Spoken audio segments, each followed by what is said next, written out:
Today's news story name is importance. There was a king who was very proud of his power and position. He would be very delighted when people praised him. Those who did not praise him were surely punished.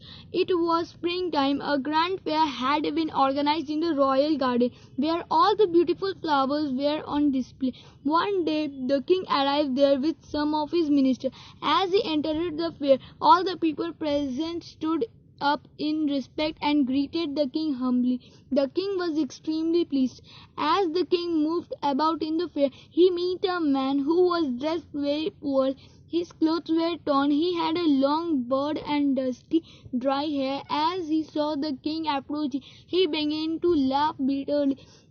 One of the ministers scolded him, saying, "Fool, bow your head in respect, or you will be punished." At this, the poor man replied, "It is the great king. Oh, I forgot. One should be respected according to one's position." He looked at the king's legs and began, "I pay my respect to your shoes, your kurta, your necklace, your crown, but I spit on your face." The king was very angry. He immediately ordered his soldiers to arrest the man and decided that he should be changed to death the very next day.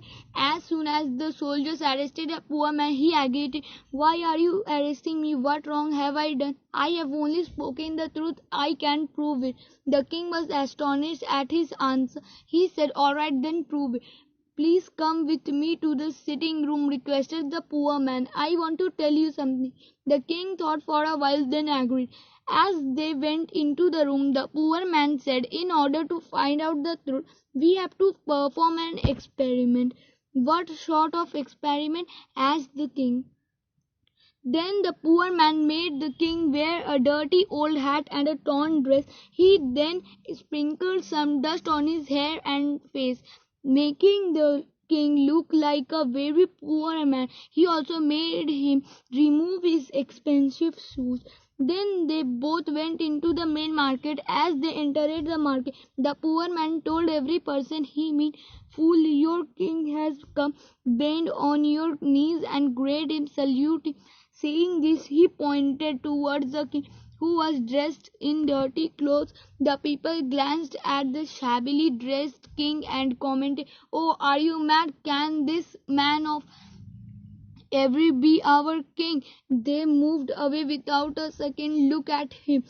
The king and the poor man spent the whole day in the market trying to convince the people about his real identity, but nobody was ready to believe that the poorly dressed man was actually their king. Now the poor man said to the king, "Your Majesty, by now you must have understood your position. Nobody in your kingdom could recognize you. So what are you proud of? Nobody respects you in person.